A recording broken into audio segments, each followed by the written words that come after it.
All right, man. Shout out to boy penguinz0. This is crazy. We already know what this finna be about. Shout out Kick, you know what I'm saying? Make sure you come follow, you know what I'm saying? Shout out to the chat and things like that. But let's watch, see what the boy got to say. Wow. Zoinks. Goodness gracious. Jinkies.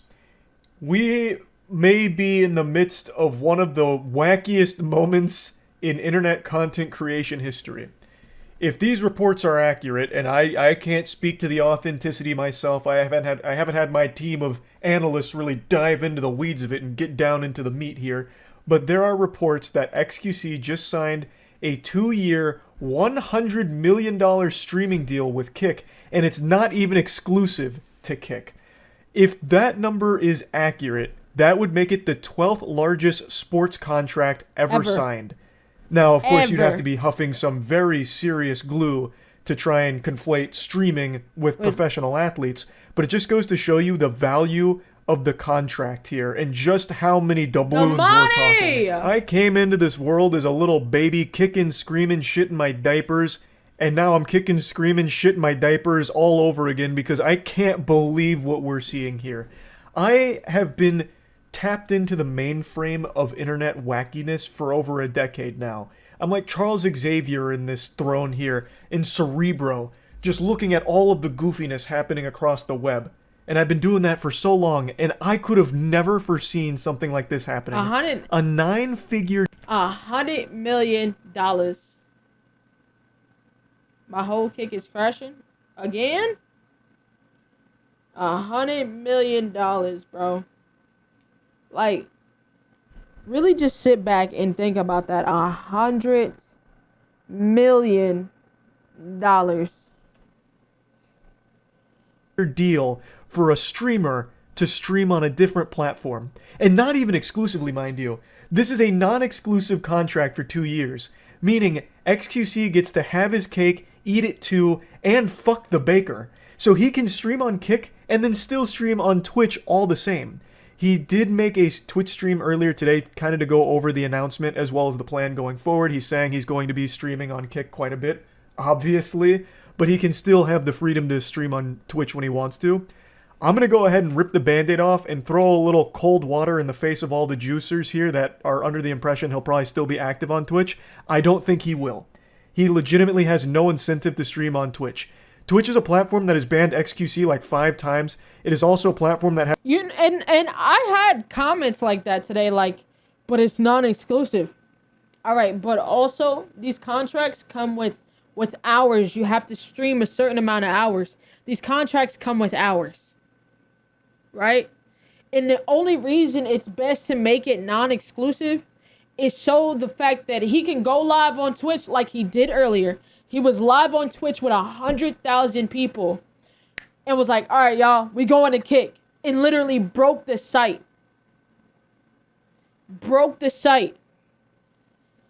He can continuously, all right, go live on Twitch for 20 minutes, an hour. All right, we going over to Kick. That'll bring more people than to just stop Twitch cold turkey. And then everybody's looking like, where the fuck is XQC at? If you don't follow him on social media or anything, and you only follow him on Twitch, you wouldn't know. So it's smarter to go live and be like, hey, we are on Kick. We are going to the Kick in like 20 minutes. It's just so much smarter. It's probably one of the smartest things I've ever seen, bro. Has no real contracts for top streamers anymore, as well as the lowest sub-revenue split among any streaming platform available. Whereas Kick has the highest sub-revenue split, a 95.5. And I would swear on a stack of Bibles with a high level of confidence that XQC not only has that $100 million for 2 years, but also gets to keep 100% of the sub-revenue he earns, which is 95.5 split. So why the fuck would he stream on Twitch often at all? He'll probably use it as just a booster, a signal booster to get the juicers on Twitch over to Kick, letting them know, like, hey, this was a fun stream on Twitch for the last 20 minutes. I'm going to finish the rest on Kick. I'll see you there. Just to, filter viewers over to Kick. That's my guess. But again, I'm just a dumb little fucking caveman here speculating from the armchair. Now, if you ask me, this is bad news for Twitch. This just drove a wooden stake right through the vampire's heart and then shoved garlic in its face. This is a big poach here. Now, I mentioned this a few times. And the thing is, 100,000 motherfuckers. He just drove 100,000 people off of your platform to watch him somewhere else. Now, it's not to say that they're gone permanently, but to just drop 100,000 concurrent viewers is not something light to be taken lightly, bro. It's just not. But Twitch is a very top-heavy site where the top 1% of streamers on the platform account for a very large chunk of the overall watch time on the platform. So when you take the biggest streamer off of the site, you do make an impact on Twitch as a whole, really. Yep. And over the last year or so, Twitch has been continuously hurting itself in confusion. It has been making horrible decision after horrible decision over and over and over again, and it's been hemorrhaging users. A lot of streamers have been going elsewhere, whether it's YouTube or Kick or even Rumble some streamers have been going to. It is taking streamers from Twitch and going elsewhere. The 50-50 sub split on Twitch isn't enough to be competitive anymore. The over-reliance on intrusive ads isn't enough to keep small streamers on there because it's ruining the experience for their communities, which makes it hard for them to continue to thrive on the platform. So they go elsewhere like YouTube. Plus, the exclusivity on Twitch makes it hard for streamers to want to stay when they could stream on other platforms not exclusive. So they could do a stream on YouTube and then a stream on Kick or, this and that. Twitch has just been a platform that has been struggling to maintain its, dominance on this. It's taking its, imagine Kind Rage, bro, listen. Literally, Twitch is like, hey, you see this Glock? You see my foot? Bang. They gonna like that. Bang. I don't see why anyone would want to leave. Bang. Like, bitch, huh? The streaming space because it's been constantly losing its footing through bad decisions. Now, yesterday, Twitch did announce that it's taking the tiniest little baby step in the right direction. They announced that they're offering the Partner Plus program where if you reach a certain threshold, which is like 350 reoccurring subs, so not gift subs or anything, that's tier 1s, 2s, and 3s. If you reach that threshold, you unlock 70-30 sub split for a year. And that's like the tiniest little step in the right direction, them walking back their hardline stance on only 50-50 forever, no more 70-30. They must be starting to panic and realizing that streamers have other options. But this covers up to 100K, then goes back to 50-50, and it only lasts for a year if you don't maintain, I believe. So it's also very strict. 350 reoccurring paid subs, no gift subs or anything like that, is not an easy number to hit. It's not easy. That is a lot. That is a ton. So this isn't exactly super helpful for smaller streamers. And even a lot of medium streamers don't have that level of sub engagement. That's still a ton. So it really is, once again, just like the smallest boost for the bigger streamers on the platform, only up to a certain level. It's not amazing. This is like stupid. The weakest possible implementation of a decent idea you could do. It is, like I said, a very, very small baby step in the right direction of a good change. Twitch is a victim of its own hubris here. It got complacent at the top and it got greedy. So it is crumbling its own empire from its greed. That's why all of these other streaming platforms are growing so quickly and why so many people are abandoning. And it's like, bro, every time you shoot yourself in the foot, Kick is there to pick up the pieces. It's like back to back. Twitch does some stupid shit. Boom. Kick is there to pick up the pieces. Boom, they sign somebody. You do this. You make yourself look bad. Boom. Kick is there, offering the 90.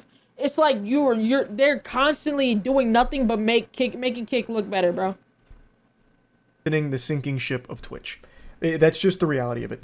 They are out of touch.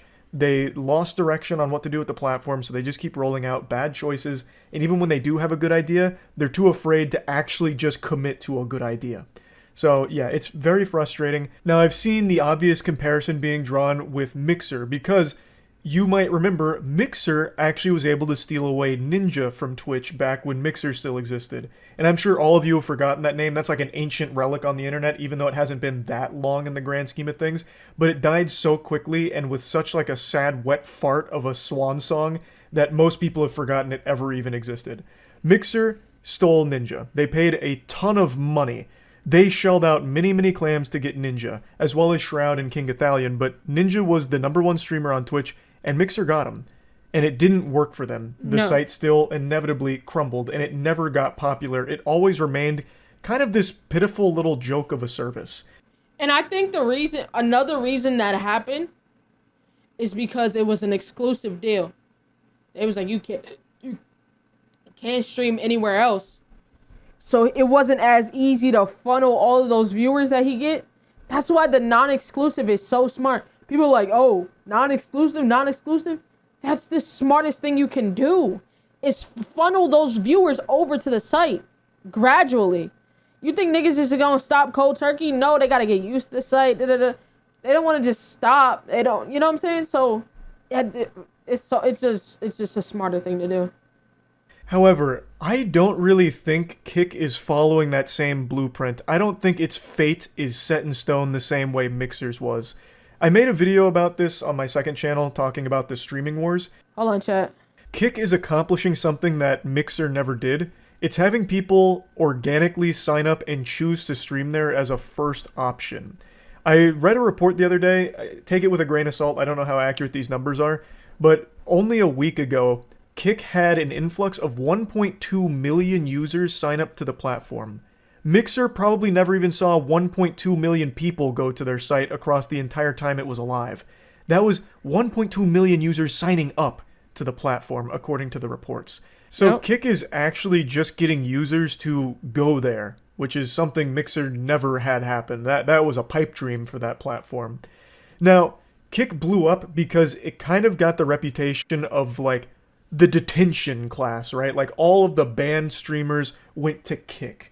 Like Aiden Ross, which immediately blasted the platform off, and a lot of other, like, controversial streamers went to Kick after they were banned on Twitch and shit like that. And then a lot of controversial things happened, like the whole streaming of the Super Bowl and all that shit. So it really had a very bad reputation, and still does for many reasons, but it's started to shake that a little bit because a lot of streamers that aren't banned on Twitch have decided to move over to Kick even without a contract, just because the sub split is so much better than the 50-50 you get on Twitch. Yep. You don't need as many viewers on Kick to make a living because you don't need as many subs to make a living. Yep. So a 95-5 split is very appealing to a lot of streamers. So there's recently been a lot of new creators there trying out the Kick space, which has led to a lot of new users on the site.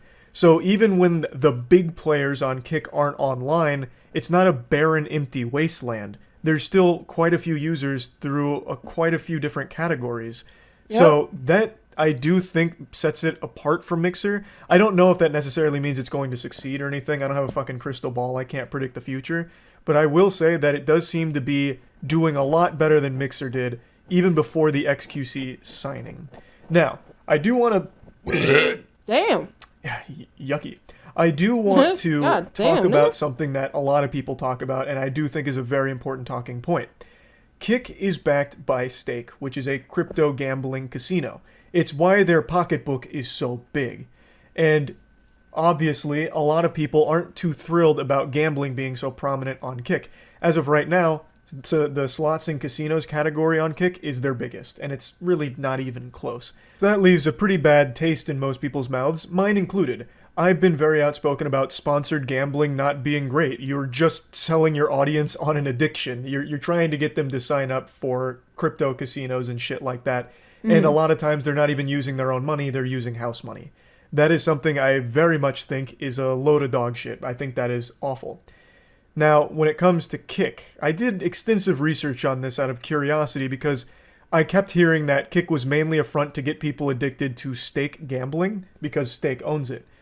Through everything I've read, and from every stream that I've watched on Kick, there hasn't been a single Stake advertisement or any gambling advertisement that I've seen, unless I've somehow missed them. And I haven't read reports from other users or any other publications that are reporting on gambling ads being run across any of the Kick categories outside of slots and casinos. Yeah, I haven't seen it either. The only place where gambling sponsors or Stake itself appear is in the slots category for Stake sponsors and shit like that.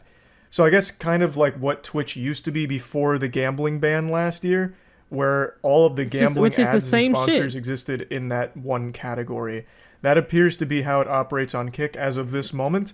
I haven't seen anything that pushes to stake or any gambling site outside of stake-sponsored streamers in the slots and casinos category.